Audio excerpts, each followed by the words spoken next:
Good afternoon, fellow alumni. Welcome to the first series of Alumni Town Halls. My name is Vince Christ, and I'm the Assistant Director of Alumni and Donor Relations here at Christendom College. Today's Town Hall will answer your questions about the A Call to Greatness campaign and the plan for campus. Today's Town Hall takes place in the President's office, and our special guests today are longtime President Dr. Timothy O'Donnell and Executive Vice President Ken Ferguson. I now invite Mr. Ferguson to start the questions. Thank you. Well, thank you, Vince. But first of all, let me begin by welcoming you all to my office. We're sitting here in this historic building. Some of you who might have attended the college in the early years might remember that just to my right here is the place where Sarge Carter used to grill eggs. It used to be the old food line. But anyway, happy Feast of St. Andrew. I'm delighted to be with you and have this chance to communicate with you about one of the biggest ventures in the history of our college. Okay, thank you, Mr. President. The first set of questions is under the general category of, I understand that the student body has grown significantly. The first question is, how many students are currently enrolled? That's a really good question. Right now we've got about 470 undergraduates who are currently enrolled at the college. And it's important to remember that we also have the graduate school, and currently we have about 250 who are taking courses in our graduate program.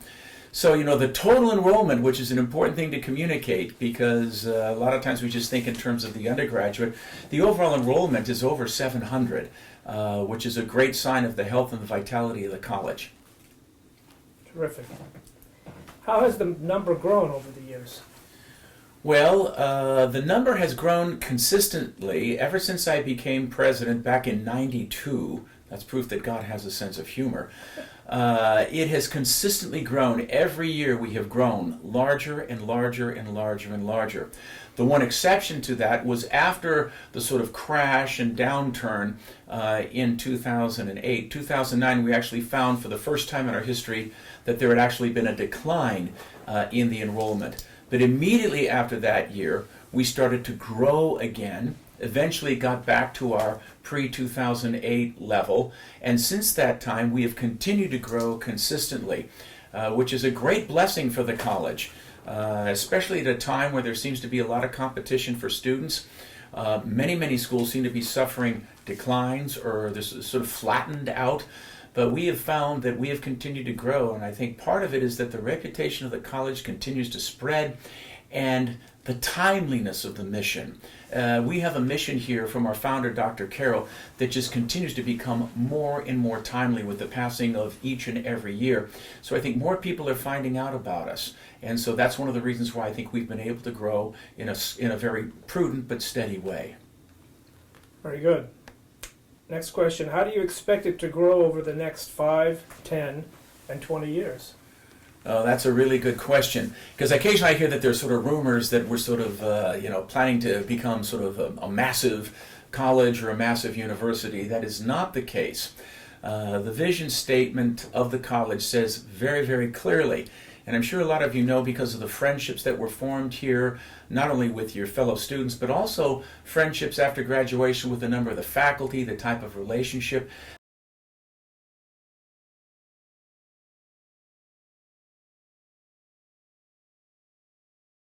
with our growth. If you look at the vision statement, for example, you will find that it speaks of a limit of about 450. But the 450 was always understood as a type of residential limit. We're envisioning 450 residents on campus. That has not changed. That remains our target and our goal. That being said, however, there are a number of things that have happened that may allow the total number of the undergraduate program to grow a little bit beyond that. Not much, but a little bit. For example, since the founding of the college, particularly with its move out here to beautiful Front Royal, being out here in the Shenandoah Valley, as many of you know, the Catholic community here in Front Royal has grown quite a bit. Particularly in the last 20 years. This can be seen, for example, in the expansion of St. John's Parish. You think of that, the Adoration Chapel at St. John's in Front Royal used to be the place where everyone would go to Mass. Now they have a much larger church, and even that seems to be pressing the numbers a little bit too in terms of its growth. So we're envisioning that there would probably be 450 residential students on campus, but there would probably, at our full level of growth, 50, possibly as many as 50 students that would live in this area that would be commuting and coming to the college because they live here in the local area. In addition to this, Dr. Carroll, our founding president, was very supportive of the study abroad program. As a matter of fact, the actual college itself sort of came out of a study abroad program in Spain many years ago with the Christian Commonwealth Institute. And that led Dr. Carroll to desire to put right here in our own country a 4-year, not a 6-week program like we had over in El Escorial, but a permanent 4-year campus where students could come and could breathe Catholic air and be formed as leaders of the new evangelization, who are going to go out and help to transform the culture. So, one of the things that sort of captured that early spirit of the college that we have done, especially with our loyalty to the Holy See, our love for the Church, and our love for the Holy Father, was the launching right after the Jubilee year of our study abroad program in Rome. And that program has continued to be very popular and has grown. And normally you're going to have around 40 students who will not be on campus over in Rome. So it's very probable that as we continue to see the college continue to grow, that number in Rome might actually increase to about 50. So where we're coming with all of this, with maybe 50 local students not on campus, and possibly as high as 50 studying over in Rome, the total enrollment and growth of the college, when it's achieved its full potential, would be about 550. No more than that. Now that's not sort of some magical number. It might end up being 548. It might be 552. But that's where we want to go. In other words, we want to keep the college with that original sort of spark that really attracted me to come here. I was teaching at a very large university, and the size and that commitment to education on a humane scale was something that moved me to come here. So that's something we want to maintain. So there will be growth to about 450 on campus residential, and that's what we're targeting, that's what we're building for. But in addition, possibly 50 more in the local area, with possibly 50 studying over in Rome as well. So the total undergraduate would probably be about 550 about 5 years from now, when we've achieved that maximum period of growth. Very good. The next question concerns how we manage that growth. How does this growth affect the professor-student ratio, as an example? That's a really good question. Well, we are managing the growth. What we're targeting over the next 10 years is approximately about a 2% growth. We want it to be prudent. We want to make sure that we assess how we are doing, but we are limited by statute never to exceed 1 faculty member for every 15 students. So our faculty-student ratio will not change. And with the recent growth, we have recently hired a number of new professors in different departments, and I'm very proud of the professors that we have hired. They're outstanding, deeply committed Catholics who understand clearly the mission. And one of the great things that we've been able to do in every department, we have senior faculty, sort of middle-aged faculty, and younger faculty. Because my concern always has been to be sure that that baton of the mission is handed down generation to generation. And so now we're in a situation, thankfully, where in every department you have different age groups in each department. And so we will continue to ensure that there is a small faculty-student ratio so that the education remains personal. We never want to become what Russell Kirk used to call Behemoth University. It's a college that's going to focus on excellence in teaching and an intimate relationship, just like in the medieval collegium, between faculty and students. And we want our faculty to be mentors. We don't want TAs coming in teaching classes. It has to be the same type of excellence that has characterized the college from its very beginning. And so by making a number of recent hires, we've been able to maintain that, and we will continue to do what is required in the future in terms of making that number. But by limiting the number of students, you also limit the number of faculty, and you ensure that you'll be able to keep that deep personal relationship. And also there were a couple other reasons why we've done this. It's important to remember that although you had large universities like Oxford and Cambridge, it's important to remember that those were made up by colleges. And in those colleges, most of those colleges had only 250 to 270 students, because there was supposed to be a personal interest in how you were writing, how you're doing academically. So in a very real sense, we want to maintain that real human scale of education as the colleges would have done in the Middle Ages, with that sense of the collegium, sort of living together, studying together, pursuing wisdom together.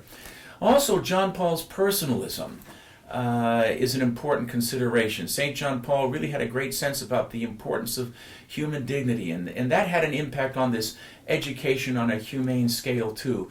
And so we want to maintain that. And a lot of that came also from the church's spiritual tradition as well, where most of the time, with the possible exception of Cluny, which was a very large Benedictine monastery, most of your religious houses, whether it be Benedictine or Carmelite, they were always done on a family model, where they were small, where the abbot or the abbess was meant to know those people on a personal level. And part of the insight, I think, of the founders and Dr. Carroll is education had simply gotten too big. And if you're really doing liberal arts, you're touching hearts, you're touching souls, you're touching people in the most intimate way. You've got to know them by name. And so that founding charism is something we will continue to maintain as we go forward from here. Very good. I would just add that with the recent retirement from teaching to Dr. Marshner and Dr. Lucky, and with the growth of the student body, we've hired, I think, 7 to 8 brand new professors. Yes. We're very proud of them. They've been well received by the student body. And I think that's a growth of around 10 or 15% of our professor level, and that's in response to the growth you described. So praise God. Thank you. Very good. This next question is about growth, but as it relates to our campus. Is there a plan in place to maintain the sort of intimate campus life most of us knew and loved, or is the focus shifting to a more mainstream college atmosphere with a Catholic twist? Well, I like twists, but twists are best in a martini. So I would not really be talking about Catholic with a twist. That sounds like kind of watering down what we are. No, as you can tell from what I just said concerning the size of the college, not at all. Many of the things, such as whether it be, St. Cecilia's Day, Coffee House, St. Patrick's Day, a lot of those sort of traditional events, we want to continue to maintain that. And that's why the dormitory size will continue to be conducive to community living and things like that. So no, Catholic with a twist, I don't think so. My hope and my prayer will always be that when you as alumni come back to see your alma mater, you'll recognize your alma mater. And I have to say, over the years, even though we've grown, I still see a lot of students on this campus that remind me of some of you. And actually, some of them actually are your children, and that may be why. Sometimes there'll be a kid sitting in class and say, gosh, you really look kind of familiar. And then I find out, oh, there's a reason why you're kind of familiar. You're only kind of because you're a blend of 2 other alumni. But anyway, so no, there's no idea of just sort of becoming sort of mainstream college. Now, that being said, we do want to continue to strive for excellence. We still want to try to do everything we can to improve the campus life. And in a certain sense, as you know as alumni, every graduate of Christendom College is a victim in some way, because there's always some wonderful improvement that happens to Christendom after people graduate. There was a time we didn't have a gym. There was a time when the library was the tiny little student center. There was a time when we didn't have a brand new, St. Catherine's dormitory. There was a time when we didn't have St. Ben's. Now we're in the process of adding a new dormitory, St. Clair's, which will be a beautiful, beautiful dormitory using best practices, which actually the dorm rooms actually look more like mini apartments. So we will continue to make improvements using best practices, doing everything we can to enhance the life on the campus, but never, never at sacrificing that deep sense of personal relationship and connectivity, which is so essential to Christendom.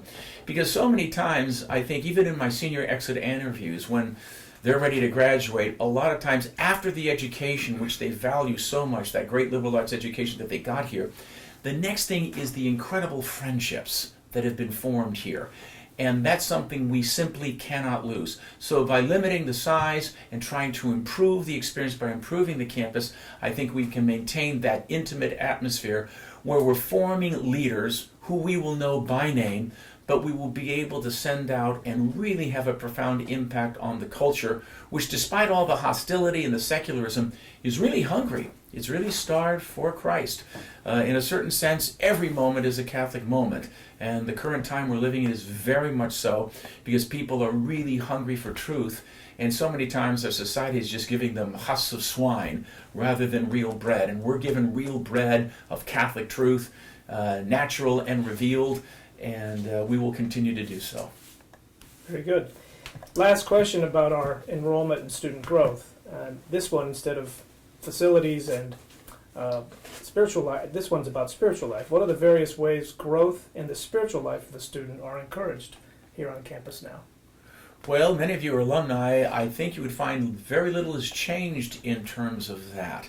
What has really been helped tremendously is the size of the staff we have spiritually. We have actually four priests who are assisting us now. Not all full-time, but we have Father McGraw as full-time chaplain, Father Mark Wenziger, another alumnus of the college, just like Father McGraw, who's serving us as full-time chaplain. We also have Father O'Kilty. Thanks be to God, he's like the ever-ready battery. The guy just keeps going and going and going. And Father Mark Pilon, who's retired out in the area, he also comes, great homilist, great priest. He comes out and he says Mass for us as well. In addition, we have the support of two deacons, Deacon Bob and Deacon Ed, who come out and help distribute Holy Communion. So it's one of the best staffing situations we've ever had. That being said, we're also looking into possibly getting some women religious to come out here to be available for the women on campus. We have Sister Claire who comes out periodically now, and we're looking at some other women religious who might be able to come out during the week and be available for, for conversation and for spiritual guidance and help. But all the great things are continuing on. We have 3 masses every single day during the week. There is a morning mass, there is the great 11:30 mass, which is the big community mass, and there's a 4:45 mass. We still have adoration of the Blessed Sacrament during the week. We have that every afternoon. Next semester we're going to switch it back to the morning hours. It seems we actually get a better response in the morning hours. So there's time for Eucharistic adoration. We've also started this Laudamus Te Friday, for First Friday, where we've actually put this wonderful program together where we have the beautiful, beautiful holy hour done by the priest. We do the rosary, the prayers, the choir sings, and afterwards we all end up to Killian's and we have pizza and beer, and whatever priest we've invited out ends up talking about their vocation story. But we've had an enormous response where we have somewhere between 200 and 300 students that pack the chapel for that great event. In addition to that, confessions every single day. And so confessions are heard before Mass time. And so there's all sorts of opportunities for spiritual counseling, for reception of the sacraments, etc. So I think as we go forward, all of those things will be maintained. And of course, the spiritual life remains a great priority for us because, again, we know, as one of our founding faculty members said, the mind can't achieve its end if it ends up in hell. So we want to make sure that along with an outstanding education, we're attentive to forming the whole person, intellect, will, and also their spirit as well. And so that will continue to be a major focus as we go forward. Very good. This next question concerns many who alumnus wrote in. Does the college have a well-defined and written-out plan to make a Christendom education affordable for children of alumni in the years to come? If so, can you explain it, and can we get a copy of it? If not, what can I expect it's going to cost me to send my 11-year-old here in 7 years? Boy, those are a lot of questions. And if I started with the last one, I'm not good at the crystal ball, so I don't know what to tell you it's going to cost in 11 years. Depends. I mean, you can't really plan much beyond 3 years. Even that is dubious. So 11 years, I have no idea. But what I am very much aware of from talking to a lot of parents and alumni is that it is a great sacrifice to get a Catholic education. and it's not cheap. And of course, we don't take any federal funds, and that includes student loans, which I'm very proud of that, and I think that's something we must always be faithful to. But that being said, there are some things that we are in fact trying to do to keep it affordable. There is the Alumni Scholarship Program. We're in the midst of a campaign, which we need to talk about, and I'm sure we'll be getting to that shortly. But one of the big parts of that campaign is building the endowment, building scholarships, strengthening the endowment to be ensured that we are investing prudently in a conservative manner, but that there would be funds that would be coming into the operating fund every year that can help us to keep costs down. We'll continue to do what we can to discount for second and for third children of alumni, but it's going to be something that will be a definite challenge. But right now we're below the average cost of most colleges, certainly most private colleges, and we'll continue to do everything. I guess in terms of the plan, the biggest plan is this campaign. And we're trying very ambitiously within the next 3 years to double our endowment. Very ambitious. We're off to a great start. We believe this is something we can do. And it's something we will continue to push further as we go forward from here. But over as Ken, as CFO, I'm sure you have some thoughts on that too. Would you care to address that a little bit? Just want to add that it's the goal of my office and the board of directors to keep the tuition price of a Christendom education below the median of the Newman Guide colleges. And the Newman Guide colleges on a whole, as an average, are much less than the skyrocketing costs of higher education going on all the rest of the world. So it is absolutely a goal of the college to keep the prices down so that they can be affordable. That said, we recognize the challenge and the sacrifice required to send your students, your children, to come to this college. And it really is a difficult question, Mr. President, to answer because every individual has a different personal circumstance, Right. and what their actual price will be can't be predicted. So we'll just have to continue to work as much as we can do to offer the kinds of affordability prices and tuition relief that allows all of you alumnus to send your children here. We want them. Yeah, we're very much aware that it is a challenge and it is a difficulty. So we'll continue to do everything, hopefully through the campaign and through work study and other things, we can put things together to try to make it as affordable as it can be. But I think as many of you are aware, I think the education really is priceless. I mean, the impact that it has on lives, I've seen it in the lives of my own children. You just can't put a price tag on something like that. But that being said, you know, I remember as George Bailey said, money comes in pretty good down here, bub. And I realize that it is a great sacrifice. So we'll continue to do what we can in terms of building that endowment because I think that is the key to the future. I would add, too, we have much more competitive scholarship offers for students of high achievement, those that get high SAT scores, good grades, good curriculums.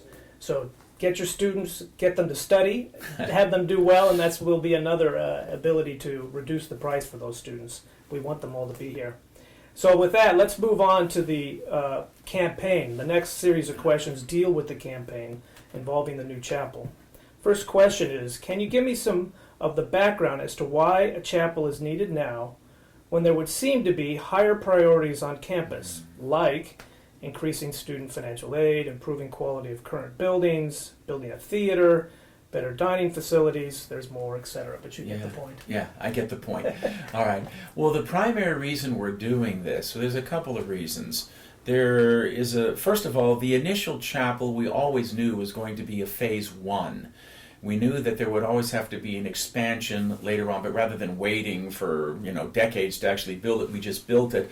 And since that time, the college has been tremendously blessed through the use of that beautiful chapel. But we're at a point right now where we're undertaking a very ambitious campaign, the most ambitious campaign in our history. As we're ready to approach our 40th anniversary this upcoming year, we're trying to raise $40 million. Now, how that breaks down, that would be $13.5 million for the Christ the King project, $13.5 million for the endowment, and then another $13 million that would be going to the annual fund to help us keep everything going forward. Very ambitious. But I think the reason we chose the chapel was for a very simple one. The best way to build the endowment is to have a project, and a project that resonates with friends of the college and some of our best benefactors and donors. And we know that the chapel really does that sort of thing. We have a beautiful library that was built for us by Petrine. Beautiful design with Jim O'Brien. And in a very real sense, some people said, well, your chapel should be at least as beautiful, probably more beautiful than the library. And so what we found was it was time to go forward. The chapel is full. On special occasions, we're at the brim, we're bringing chairs in. We certainly have outgrown it. And so we're in a position right now that if we want to achieve not only putting Christ first by building the final stage of the chapel, by building this brand new chapel, but we also want to strengthen our endowment. The best way to do it is through the chapel, because what you have to remember in this campaign, for every dollar that's given to the chapel, a dollar is going into the endowment. And the endowment will help us with the building fund, and it will allow us to do other things on campus to improve the infrastructure. As a matter of fact, the campaign has already allowed us to do a number of things. For example, in the St. Lawrence Commons, the redoing of the whole kitchen servery, which has had a huge impact on the students this year, and I think really enhanced the dining experience. We also redid the entire ceiling, soundproofing the building, so now it is really possible, and those who graduated last year, this might seem very strange, you can sit at a table of 10 and have a civilized conversation without the boom, without the noise. The building is now remarkable for the human voice and for conversation. It's been transformed. And there are other things that we'll continue to do. But we've already done some of those things. But the fundamental answer, and I think the reason why the campaign has gotten off to such a great start, is because the chapel really resonates. In this age that has become so secular, where Christ is being downplayed, say never bring him up in public conversation, keep him out of, the public square and things like that. The building of this final chapel will communicate to everyone that our motto, to restore all things in Christ, is central to who we are and to our identity. And it is an answer, a concrete answer to the secularization of what at one time was a great Christian order. But in addition to that, pragmatically, it's also a way in which we can strengthen the college, keep independent of the federal government, keep our freedom fund flowing to enhance student financial aid, and all of those other things that were mentioned in the question. The way to do that is through the building of this Christ the King chapel, the final phase. Great. Follow-up question to that. In what other ways will this campaign benefit campus development? I think you've almost already answered. We've already touched on some of those, but to give you a little sense of what's going on here, the Christ the King project was not just the chapel. It also involved improvement of the St. Lawrence Commons, expansion of the Commons. We've already done a lot to improve the dining experience, but there's other concrete plans about expanding it, having cloakrooms, bag rooms, etc., where things can be put in, expanding and closing the outer porch, putting in fireplaces. We've already put in beautiful beams in the ceiling, more woodwork around. And of course, when the St. Lawrence Commons becomes the permanent dining facility, you're then in a position through this campaign that you can also buy beautiful furniture. And so instead of always setting up, breaking down, this will now become a permanent dining experience. Because as you know, some of the finest conversations can take place in the St. Lawrence Commons now, especially with the acoustic improvement that we've done there. So it's really important that that be improved. Then what we're going to be doing with the old chapel, I guess this would probably be a good time at least to bring that up, is that would be turned over to student life. It will become a Catholic cultural center. Now the steeple comes off. I can even talk maybe at a later town hall what we're going to do with the steeple. But the steeple comes off and the whole building gets redesigned with a north entrance and a south entrance, where the little piazza that we have right now in front of St. Lawrence Commons really is expanded and becomes a real cobblestone piazza where you have the permanent dining facility, but then the old chapel is used for public lectures, for theater, because the acoustics in there are outstanding. So we have our theater, we have our public lectures, dances, student events, all sorts of cultural events can now take place.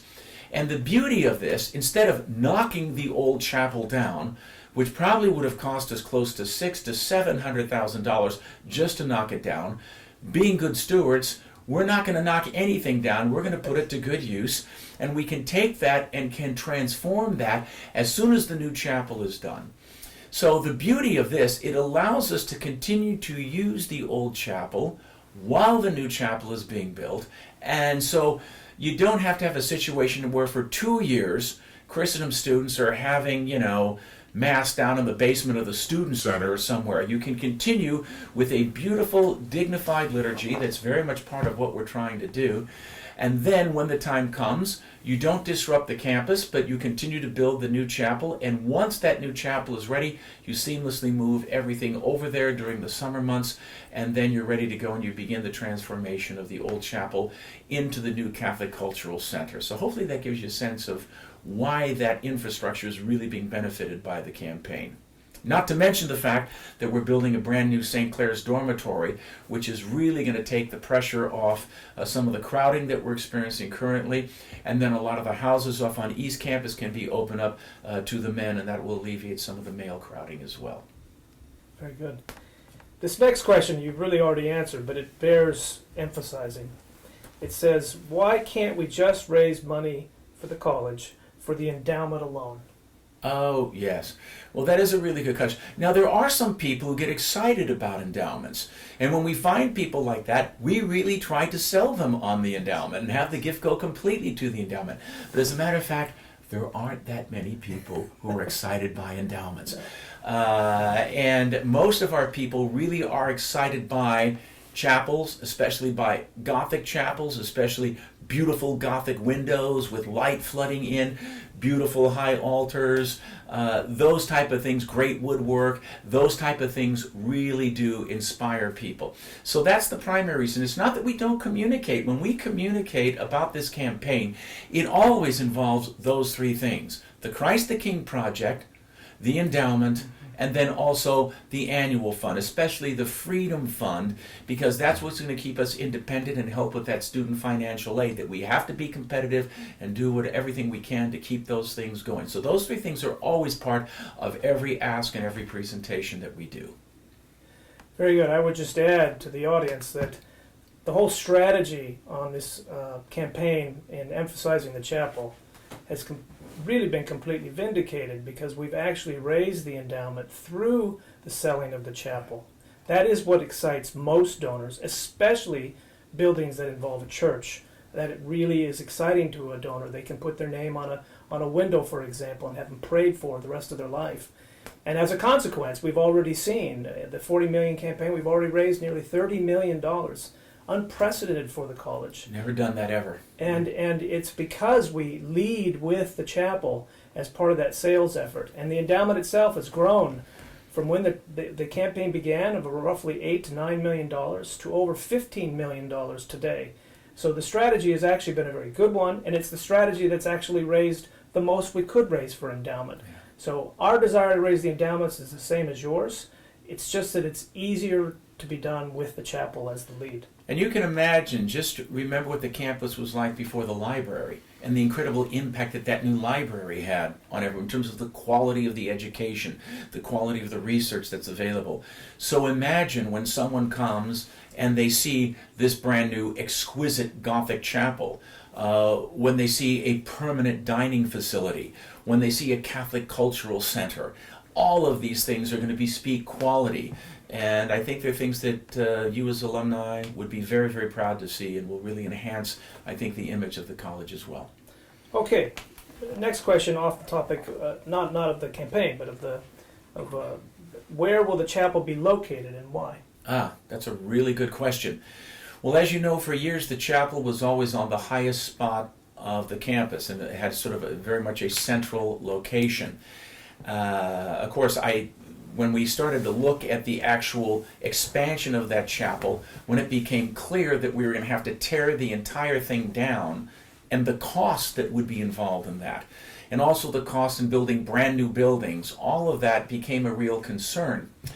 Now, going all the way back, I think, to the year 2000, there was a piece of property that the college has been trying to get. It was very, very difficult. And we had gone through a number of negotiations. We almost were able to close the deal, but then 9/11 happened, and we had to back away because of the economic uncertainty.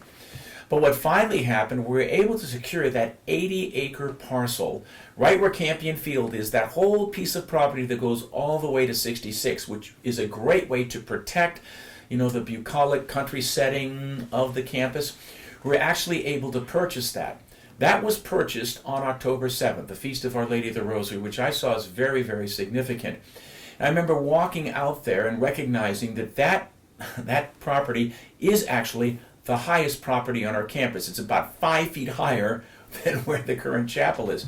And the tragedy of having to destroy the existing chapel, where there are so many memories, from weddings to prayers to things that were the fact that we could actually save that, and that we could not disrupt the community and the dignity of the sacred liturgy. By picking that as the site, we achieve a number of things: preserving the old building, the old chapel, and the memories that are part of that. And then also saving an enormous amount of money, not having to disrupt the liturgical life, and having a spot where you could build, saving a lot of money because it's a beautiful location. It is now the highest site. But then, even though it shifted more away from sort of the center of the campus, with the purchase of that 80 acres, more of that 80 acres is going to be developed, and we're going to see that the center of the campus may shift somewhat as we go forward with a new strategic plan. But the location of that chapel, remember, everyone who approaches the college approaches it down Shenandoah Shores. But this will mean that the very first thing that you see, the primacy of Christ, the primacy of the faith for Christendom College, will be the very first thing you'll see. Just to give you an example, something concrete. The current steeple on our existing chapel is 80 feet tall. When you drive down the road, the first thing you're going to see will now be that Gothic Tower. That Gothic Tower is 140 feet high. It will be a spectacularly beautiful building. People driving on 66, and it'll be uplit at night, will see that, and it will recall our faith and our commitment to academic excellence in the union of fides et ratio, the union of faith and reason together. So for a host of reasons, financial reasons, maintaining the institutional memory, all of those reasons, this is why we decided to put the new chapel in this new location, which I think will be spectacular and will really speak to the world in terms of who we are and what we really value, and speak in a concrete way of the kingship of Jesus Christ. Very good. Who have we selected who's going to build the chapel, and will it be of high quality? Well, the chapel will be of high quality. As a matter of fact, right now the chapel is being bid out. We're looking at a number of contractors that will be bidding. I must say that I am deeply pleased with the work that Petrine has done over the years, and the work that they did, particularly working closely with Jim O'Brien, who is the architect, by the way, of the new chapel. The great job that they did on the library is indicative of the quality of the work that they do. But right now we're going forward, getting a number of competitive bids, but we're going to pick whoever we think will do the best job for us and is the best match for us. And so we'll let everybody know when that process is finalized. It should be finalized probably by the end of January, Yes. Is that right? I think by the end of January. So when will it be started, the construction, and when will it be completed? Well, it depends how much money you can give us. If you have friends, etc., it really depends on the success of the campaign. I mean, even though we've been very successful, we've got about 30 million raised. Sometimes that's bequest, sometimes that's pledges. That's not all cash in hand. And sometimes, it can be the last 20% that can be the most difficult thing. The dream on my part would be that we would secure sufficient cash pledges during this current year that we could actually break ground during the 40th anniversary of the college. Now, the 40th anniversary celebration, 40 is such a great biblical number. It's of biblical proportions. We're probably going to do a celebration that'll last for a year and a half. So it'll start next fall, go through the spring, and we'll probably wrap up the following fall. So during that time, we would love to be in a position where we could break ground. But that really depends on cash giving. and how much cash we actually have available. Don't want to be in the spot where we have that passage in the gospel, I think, where that guy wants to build the tower and finds out he doesn't have enough to get it through. We're off to an incredible start, but to see it through successfully and to actually break ground, we want to make sure that there is cash, the cash is there, and it's going to come in a timely fashion. So that's one of our big goals right now for the rest of this year. That's why I'm on the road all the time. That's why our major gifts officers are out on the road all the time, and John Siskanik's out on the road all the time, and David and Tim Flagg. They're all doing great jobs for us. They're out on the road because we want to get that going. So the dream would be to have it start in the fall and have it be built in the 40th anniversary, and sort of the culmination of the anniversary celebration would be the dedication of that new beautiful, magnificent Gothic chapel that hopefully people generations later will come back 200 years from now and say, boy, they did the right thing. What a magnificent church. Yeah, let me add to that by sharing with you, I've been working with the architect for many years now, and he's been given the task to use best practices in the design of the chapel, which he's done. We're very excited about the quality of the chapel. And to give you an idea of the quality of the chapel that's planned, it's estimated it's going to take 2 years to build. Yes, so it's a long project. Even if we break ground, hopefully in the fall of next year to celebrate the 40th, it won't be opened for 2 more years after that. That's correct. To give you a sense of the kind of quality and the construction that's going into it. Will the chapel have a crypt? Not so sure. I think it will. I think it will. How large the crypt will be, we really don't know. But there seem to be a number of needs that would be satisfied by having some type of a crypt. It's something we'll be discussing at the upcoming board meeting. But my sense is there will be some type of crypt. How big, I don't know. So I don't want to misguide you at this time. I think there will be. It hasn't been finalized. That decision has been finalized. But my sense is there will be some type of crypt that would be in this building. This next question comes from the very practical alumnus. Will it have plenty of bathrooms? Yes, of course. We are not angelic beings. The confessional line proves that every day at the Christendom Chapel. Right. So yes, there will be very much up to whatever code stipulates would be required for a large gathering, because the chapel will hold more.